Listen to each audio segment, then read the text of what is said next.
el nombre Emmanuel. Y especialmente cuando oraba por venir aquí, Dios me decía, háblales de Emmanuel. Diles que yo estoy en este mundo, yo estoy presente, yo estoy con ellos. Y creo que es muy importante que recordemos eso. Y yo no sabía si en realidad estábamos en sintonía, pero el Espíritu Santo de Dios, por supuesto, que hace que esas cosas ocurran. Entonces, cuando venía para acá, abrí mi aparatito, la tablet, y busqué el pasaje que dice, y busqué el himno, el famoso himno que fue primero concebido como una poesía, como una especie de antifonal en el siglo XI, y después en el siglo XV se empezó a cantar, y hasta el siglo XVIII se le puso música, y lo hicieron los franceses, y se llama O ven, Emmanuel. Y cuando entré aquí estaban cantando ese, y pensé, realmente hoy tenemos que hablar de Emmanuel. Dios está con nosotros, Dios está con nosotros. Hay dos ocasiones en las que este pasaje se menciona, y es muy importante que tratemos de entender el primero para poder entender la significancia del segundo. Porque este pasaje nos permite, o esta palabra, Emmanuel, nos permite entender que Dios no solamente tiene una respuesta para nosotros que tiene que ver con nuestro momento histórico, sino que Dios tiene una respuesta para toda la historia de la humanidad. Dios no solamente está respondiendo a lo que está pasando en nuestras circunstancias, sino que nuestras circunstancias son permitidas por Dios como parte de un plan más grande y más general para la salvación de toda la humanidad. Entonces este Dios con nosotros no solamente está por nosotros y para nosotros por los problemas pequeños o grandes que vayamos sufriendo, sino está por todo el tiempo en que vamos caminando hacia el final de los tiempos, donde Dios estará plenamente con nosotros y nosotros con Él.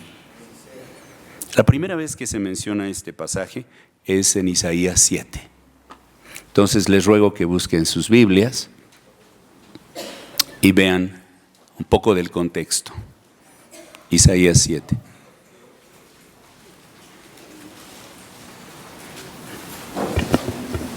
Por favor, noten el momento emocional que se produce en este pasaje. Nada más, imagínense lo que ocurre con lo que pasa en un país. Hace un momento cuando orábamos, uno de los hermanos oraba y, Señor, la cosa está muy difícil. Los tiempos están muy difíciles. Es verdad. En este momento en México la turbulencia política, la turbulencia social, la inseguridad, los problemas de salud están escalando y escalando y escalando. Estamos en manos de personas que toman decisiones por nosotros y muchas veces nos es evidente que no están pensando en nosotros. Están pensando en su futuro político, en su bolsillo o en los pactos políticos que ellos han hecho, pero no en el pueblo. Entonces es una situación bastante difícil. Los hospitales están repletos de personas y no hay suficientes medicamentos, pero uno descubre que estos dineros que estaban destinados a comprar esos medicamentos están en los bolsillos de personas donde nunca debieron haber llegado. Y que esto se reproduce y la zozobra en el pueblo es muy grande. Nada más miren lo que estaba pasando en esa época. Acaz era un rey de Judá, hijo de Jotán y nieto de Uzías, que venía directamente de la línea del rey David. Y dice así: en ese tiempo Resín, rey de Siria, y Pecaj, hijo de Remalías, rey de Israel, subieron contra Jerusalén para atacarla, pero no pudieron conquistarla. Se habían puesto de acuerdo dos reyes terribles, el rey de Israel y el rey de Siria. En el palacio de David obviamente en Jerusalén, se recibió la noticia de que Siria se había aliado con Efraín, con otro de los reinados, y se estremeció el corazón de Acaz, el rey, y el de su pueblo, como se estremecen por el viento los árboles del bosque. Nada más imaginen el temor, el miedo, el sacudón, de que no solamente hay dos enemigos brutales, terribles, despiadados, que tienen la intención de poner allí, en el reino de Judá, a el hijo de Tabel, de Efraín. Y ahora se han asociado todos entre ellos, y ya no son dos, ahora son tres, y vienen contra Judá.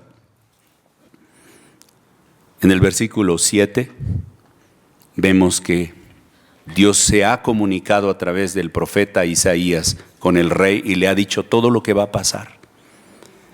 Pero entonces dice, pero dile además que yo, el Señor omnipotente, digo, eso no se cumplirá ni sucederá. La cabeza de Siria es Damasco y la cabeza de Damasco es Resín. Se refiere al rey de Damasco. Pero dentro de 65 años, Efraín será destrozado hasta dejar de ser pueblo. La cabeza de Efraín es Samaria y la cabeza de Samaria es el hijo de Remalías. Si ustedes no creen en mí, no permanecerán firmes. El Señor se dirigió a Acaz de nuevo. Pide que el Señor tu Dios te dé una señal, ya sea en lo más profundo de la tierra o en lo más alto del cielo, le dice Isaías al rey Acaz. Pero Acaz respondió, no pondré a prueba al Señor ni le pediré nada. Entonces Isaías dijo, escuchen ahora ustedes los de la dinastía de David. ¿No les basta con agotar la paciencia de los hombres que hacen lo mismo con mi Dios? Por eso el Señor mismo les dará una señal. La joven concebirá y dará a luz un hijo y lo llamará Emmanuel. ¿Oímos eso? La joven concebirá y dará a luz un hijo y lo llamará Emmanuel. Cuando sepa elegir lo bueno y rechazar lo malo, comerá cuajada con miel, porque antes de que el niño sepa elegir lo bueno y rechazar lo malo, la tierra de los dos reyes que tú temes quedará abandonada. Esto no va a suceder. Dios estaba presente con su pueblo. Sí, venían peligros terribles, no solamente Siria, no solamente Israel, también el traidor Efraín. Y se habían aliado esos tres grupos políticos para acabar con la dinastía de David, con el remanente de Dios. Y en medio de estas circunstancias, Dios se hace presente a través de su profeta y les dice, esto no va a suceder. Y aquí tienes una señal, aunque el rey está tan temeroso, tan abatido, tan sin creer que Dios pueda estar verdaderamente salvándolo de esta circunstancia, que ni siquiera se atreve a decir, Señor, dame una prueba de que esto va a ocurrir.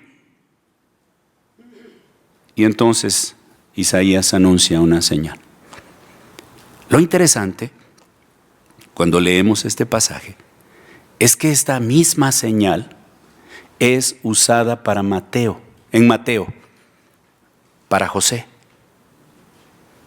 Para que podamos entender, primero José y luego nosotros, y todo el pueblo de Israel, y todos los que leen este texto, que Dios está con nosotros a través de sus acciones en la historia humana. Y que en esta historia humana, Dios está respondiendo a las circunstancias específicas del reino que Él se ha comprometido a proteger. Pero al mismo tiempo está escribiendo una historia que responde a la necesidad, a la turbulencia, a la tragedia de todos nosotros en el mundo. Entonces vamos a leer, por favor, Mateo. Vámonos a Mateo.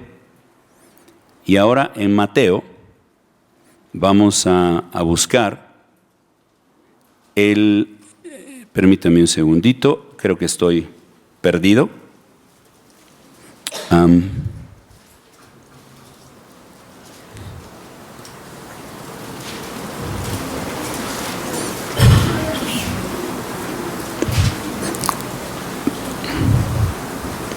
Voy a necesitar que alguien de ustedes me preste una Biblia común y corriente. Gracias. Esa preferiría. Gracias. Gracias. Muy bien, Tomás. Gracias. Muchas gracias, Tomás. Es imprenta grande. Gracias. Entonces, ¿puedo dejar mis lentes a un lado?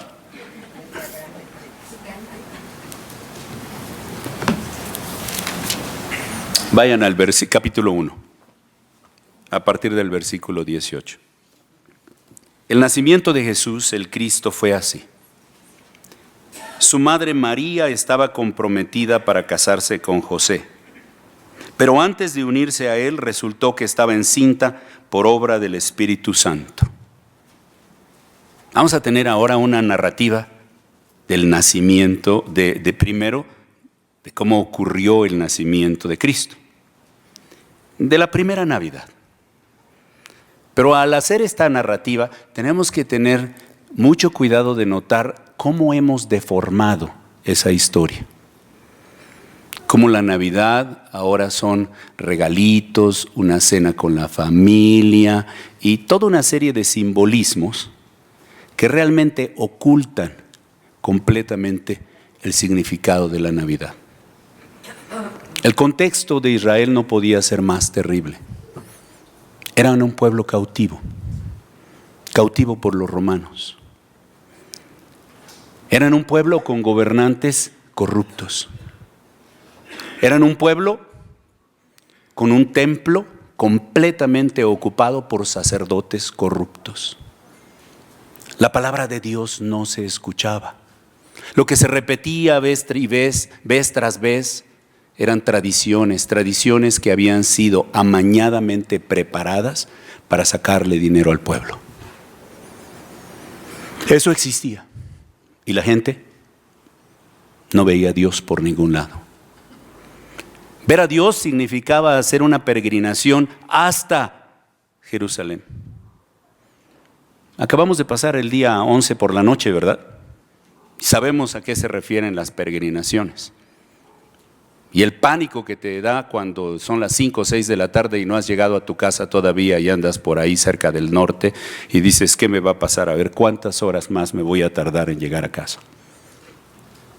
Pues los judíos tenían que hacer estas peregrinaciones cuando menos 4 veces al año para poder llegar a Jerusalén y recibir la bendición de Dios. Pero la bendición de Dios no era gratis, tenían que llegar con sus ofrendas, tenían que llegar con sus sacrificios y con sus libaciones y con sus ungimientos y con todo ese tipo de cosas para que fueran escuchados. Y todo eso se acompañaba de toda una serie de actos que eran incitados a hacer para ser considerados dignos y buenos, además de las oraciones y de participar en todas las reuniones y en todas las celebraciones y de usar ropajes especiales. Así estaba el pueblo. Y seguramente el pueblo veía todo eso, pero no veía a Dios. Porque ese es el problema de la Navidad actualmente.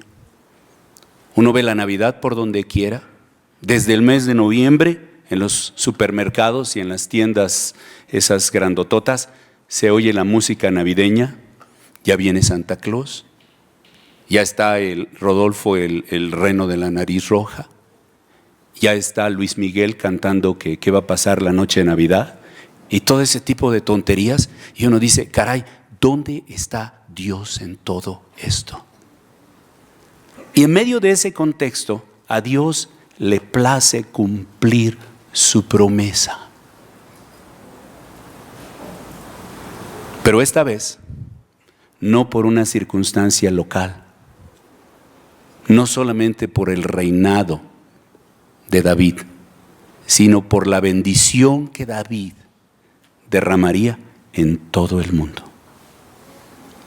Y miren, dice así: el nacimiento de Jesús el Cristo fue así.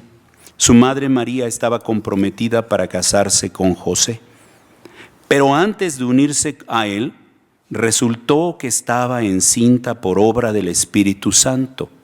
Había un contrato legal, ya habían acordado con sus padres y todo en vivir juntos como marido y mujer. Entonces ya había habido un compromiso oficial.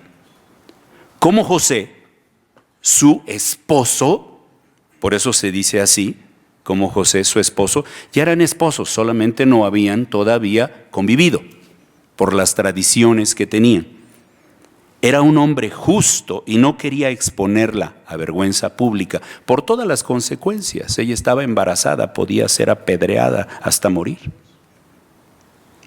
Resolvió divorciarse de ella en secreto. Para que lo podamos entender, tenemos que comprender que la vida sexual no se daba de la misma manera en la sociedad de esta época a como se da actualmente. Entonces, aquí lo que se está suponiendo es que no habían tenido relaciones conyugales. Y entonces, sin embargo, todo el proceso del matrimonio estaba corriendo y ya estaban legalmente casados.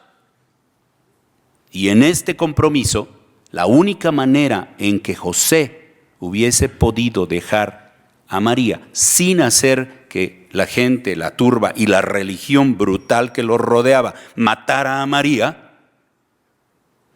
era haciéndolo en secreto, divorciándose en secreto, suavecito. Pero cuando él estaba considerando hacerlo, se le apareció en sueños un ángel del Señor y le dijo: José, hijo de David, no temas recibir a María por esposa, porque ella ha concebido por obra del Espíritu Santo. ¿Se acuerdan que hace un momento leímos la historia de cuando el ángel se presenta a María?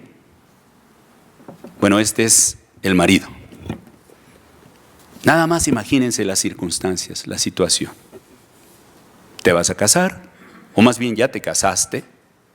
Es un poco como hacemos en México, hacemos una boda civil y luego esperamos un tiempo y entonces hacemos la fiesta religiosa, o bueno, tal vez eso se hacía antes, y luego ya se iban los chicos juntos y por primera vez tenían una noche juntos.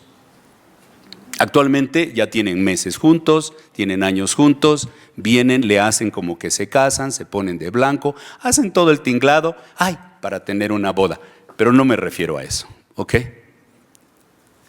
Y curiosamente, en esta circunstancia, miren cómo reacciona José.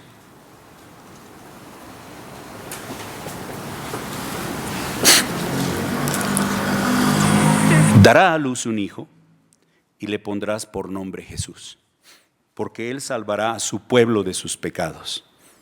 Todo esto sucedió para que se cumpliera lo que el Señor había dicho por medio del profeta.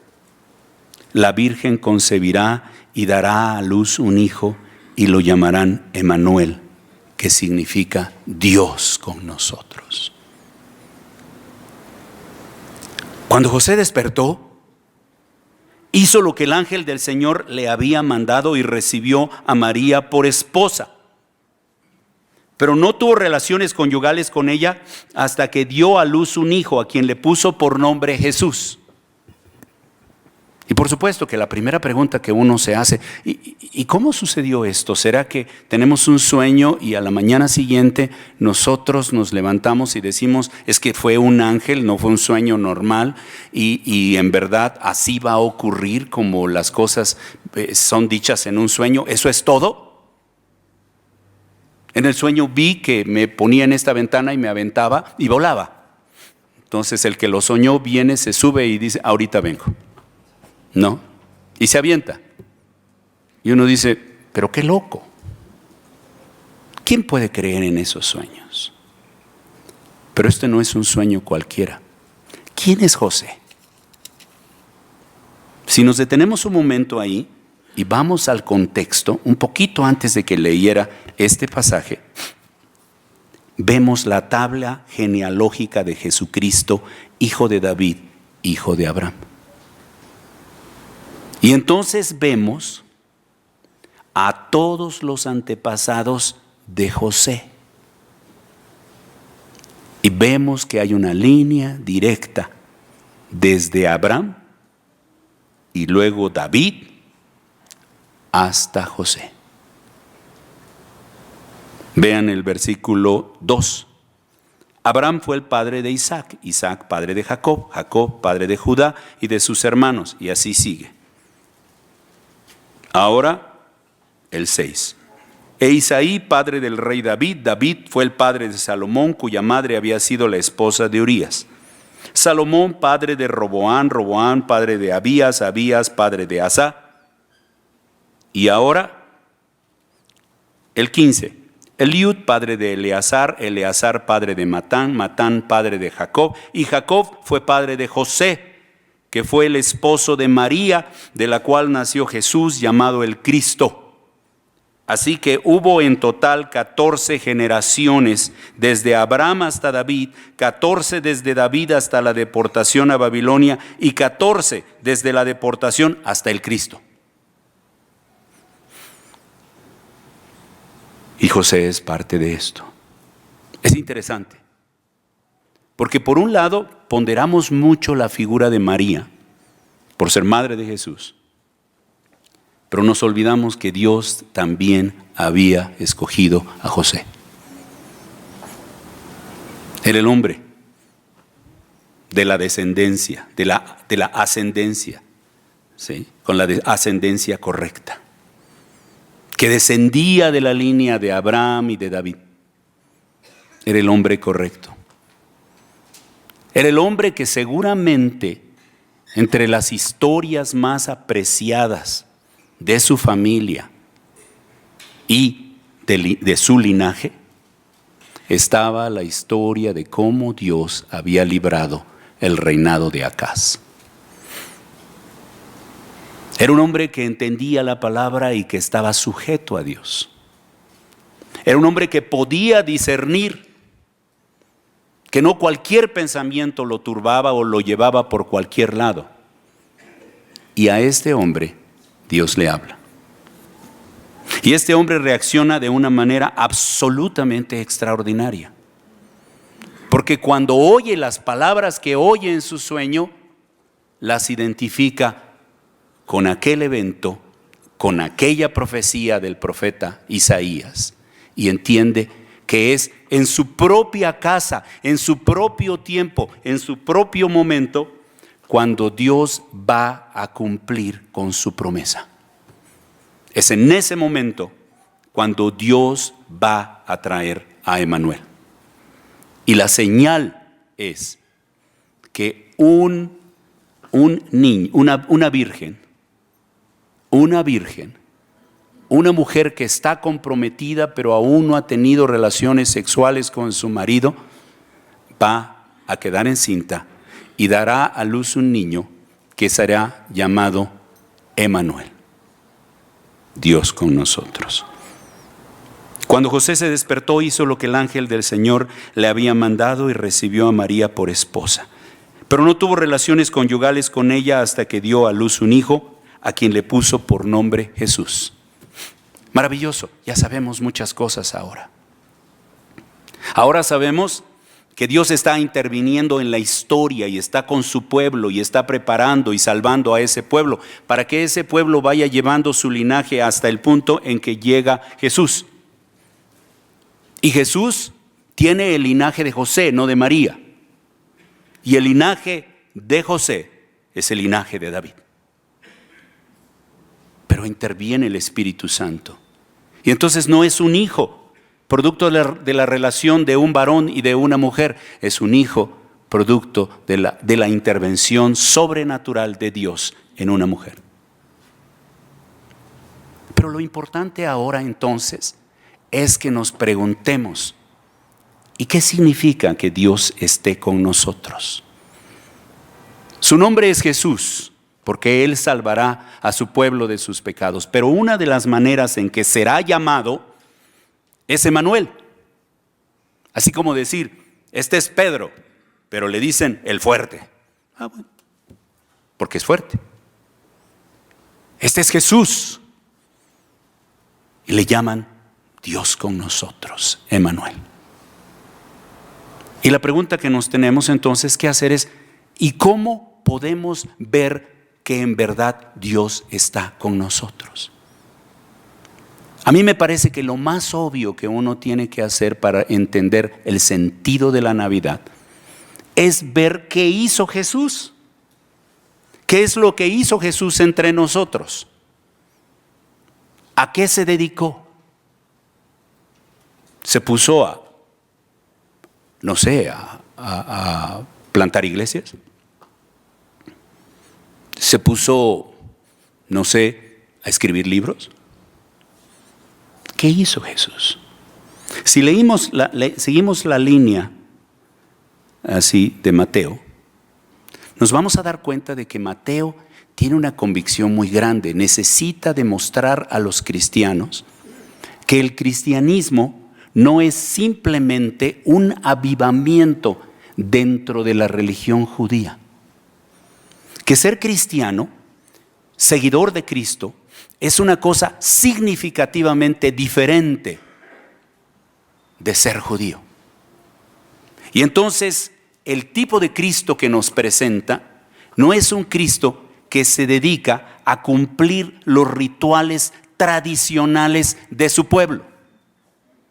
No es un super judío, es Dios con nosotros. En esa época, para que me explique mejor, lo que la gente necesitaba era el entendimiento de un Dios cercano. Eso es lo que necesitamos hoy. Dios está lejos, lejos, lejos. Cuando veo la televisión, cuando voy a los supermercados, cuando oigo lo que está pasando, me pregunto si nuestro gobierno también está determinado en eliminar la parte religiosa de fe de la Navidad. Porque en algunos países ya lo logró. Ustedes van a Estados Unidos y van a Inglaterra y ven una Navidad completamente sin relación con Dios, con Cristo. El Cristo no tiene nada que ver con eso. El Cristo tiene que ver con el arbolito de Navidad. El Cristo tiene que ver con un señor gordo, así vestido de rojo, ¿sí? Y que no se ha quitado su gorro con el que durmió y que reparte regalos y fiestas extravagantes y comidas de glotones. Eso es lo que tiene que ver con la Navidad. Y reuniones como si fuera, un evento, reuniones familiares, como si fuera la familia el centro de la vida, lo más sagrado, aunque en realidad no se le considere así. Y entonces, ¿dónde está la Navidad? ¿Dónde está Cristo? ¿Cómo Dios expresa que está con nosotros?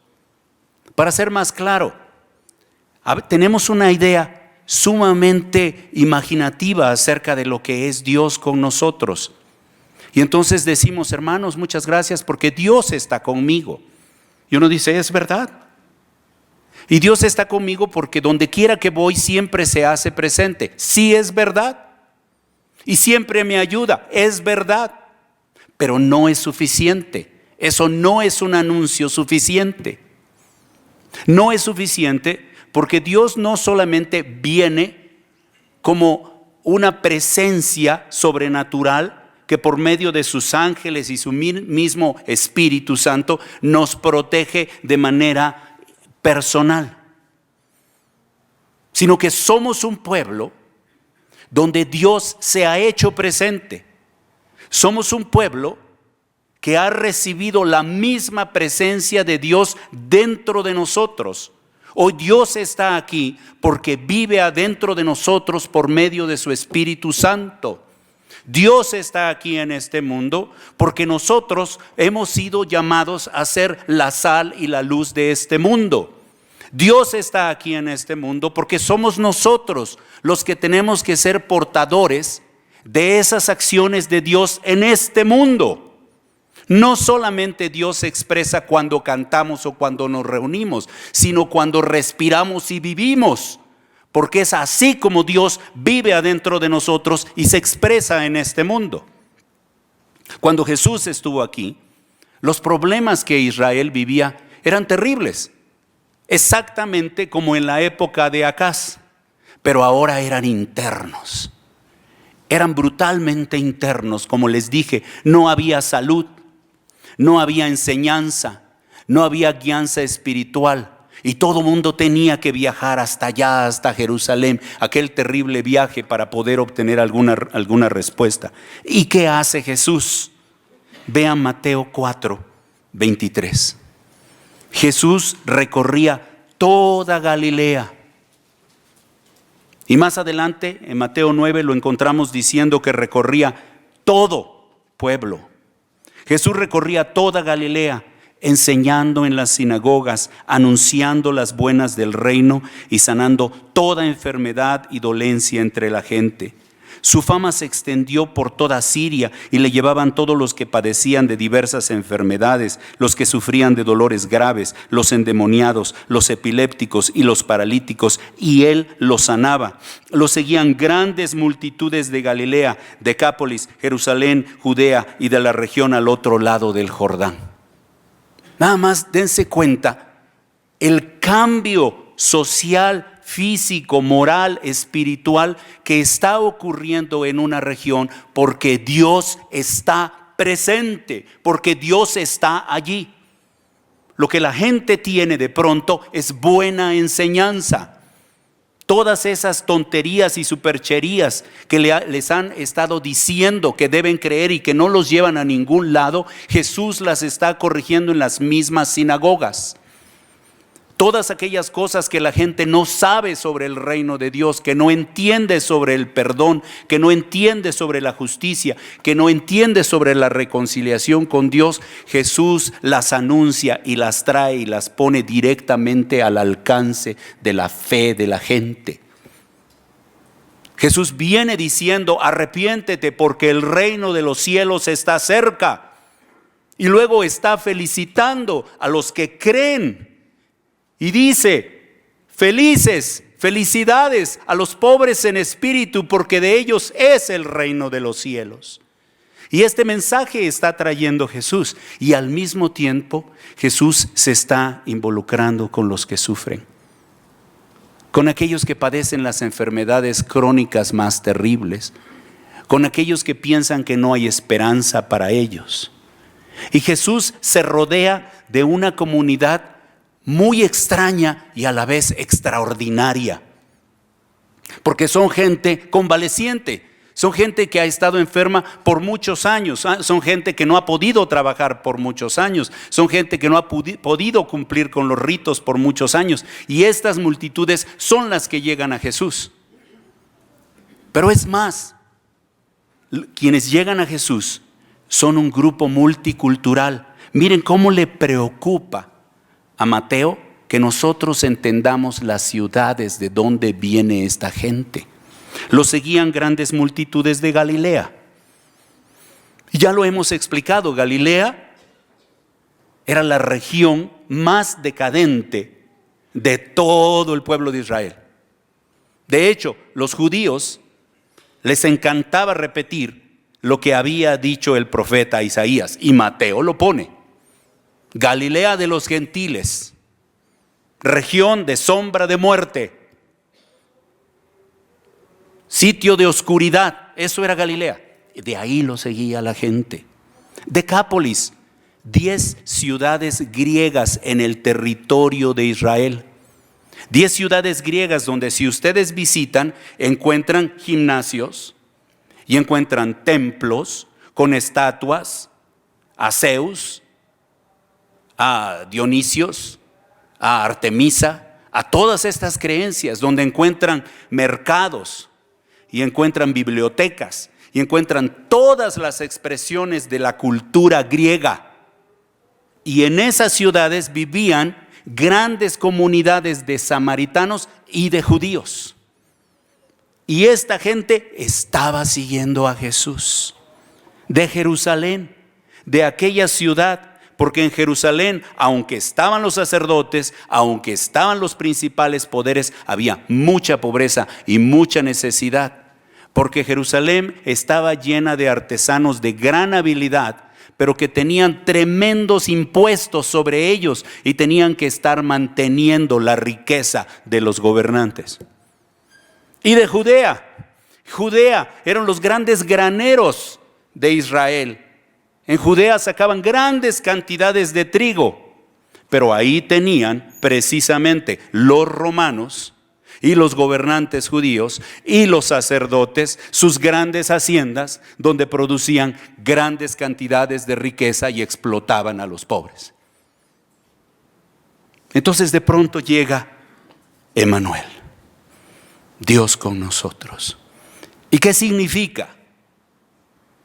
¿Qué significa? ¿Que cuando llega Jesús todo el mundo corre a Jerusalén a darle gracias a Dios? No. Que Dios va a caminar con la gente. No es necesario hacer una peregrinación. Jesús camina donde tú estás. Esa es la primera cosa que tenemos que recordar hoy. Nuestra preocupación central de ir a donde está Dios ya se acabó. Ya se acabó. Dios está donde tú lo necesitas. Jesús se hace presente para estar donde nosotros estamos. Y el misterio más grande de toda su venida es que Dios crea una nueva humanidad, un nuevo Israel, un nuevo cuerpo. Y somos todos los creyentes que por medio de la fe hemos sido atraídos a Él para después ser enviados en su nombre como representantes de Él. El día de hoy, Dios se puede hacer presente en México, en todo el país, en toda esta ciudad, en todas nuestras colonias y aún en nuestras familias. Si nosotros entendemos que Dios está en este mundo y Dios por medio de su Espíritu Santo está en nosotros. Y entonces nosotros podemos hacer las obras de Jesús. Nosotros podemos hablar respetuosa y cariñosamente sobre el verdadero significado de la Navidad. La más grande tragedia es que las iglesias queden seducidas por las ideas de la Navidad, que la televisión, que el cine y que la publicidad nos dice que son la Navidad. Y que nosotros pensemos, como pasaba en la casa de mis padres cuando yo era niño, que la Navidad era que todos nos sentáramos alrededor de una mesa, tuviésemos la televisión prendida, esperando que Jacobo Zabludowski, en su programa de noticias, dijera feliz Navidad y ofreciera un brindis a todos y todos nos pusiésemos a brindar, sin recordar siquiera que ese señor no cree en la Navidad, es judío. Pero eso era Navidad.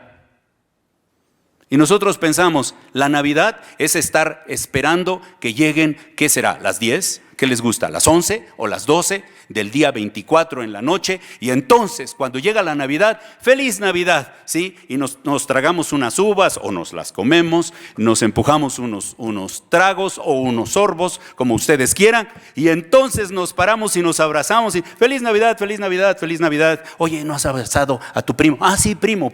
Oye, a tu mamá. Sí, hola, mamá. Y todo el mundo, y ya, ¡qué bonito! Ya pasó la Navidad, ahora vamos a prepararnos para Reyes. Digo, para Año Nuevo. Ese no es el sentido de Navidad. Navidad no tiene que ver con una fiesta. Navidad no tiene que ver con el día 24 a las 12 de la noche o a las 10, a la hora que les guste. Es más, los norteamericanos lo celebran el 25. Para ellos Navidad es el 25. Para nosotros es 24, es solamente un acuerdo social. Tiene que ver con cosas históricas, con cómo se decidió. La Navidad es en verdad Permitir que este mundo vea a través del pueblo de Dios que Dios está presente.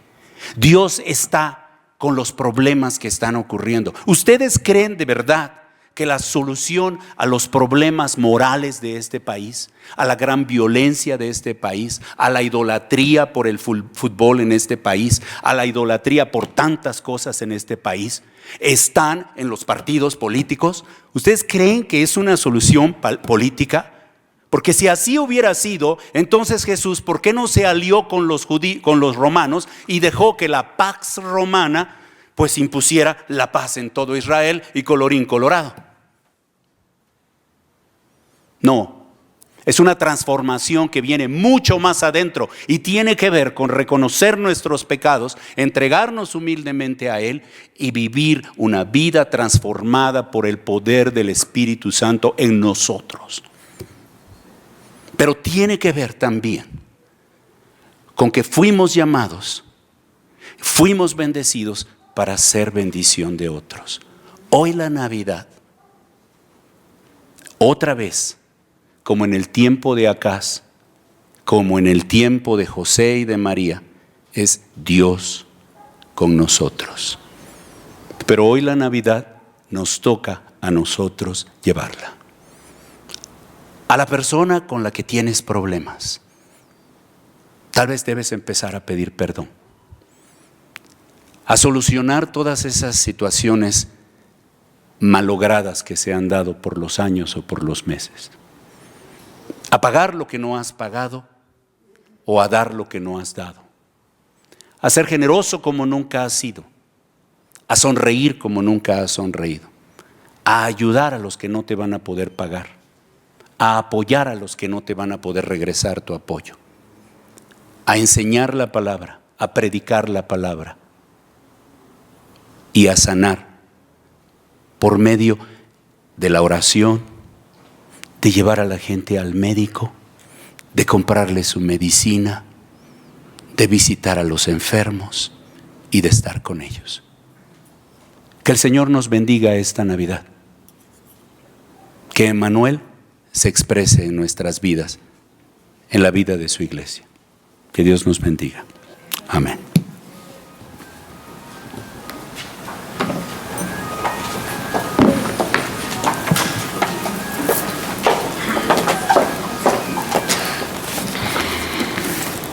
Qué hermoso mensaje, ¿verdad, hermano? Que de veras lo llevemos a la práctica y que se nos queden grabadas en nuestro corazón lo que el hermano Dios nos habló a través de nuestro hermano. Entonces que lo pongamos a la práctica en nuestras vidas, que vivamos vidas transformadas, que seamos bendición para otros, porque a veces eso nos cuesta trabajo, ¿verdad? Ser bendición para otros, y que Dios está con nosotros en todo momento. Él nunca nos deja, siempre nos acompaña donde quiera que nos encontremos.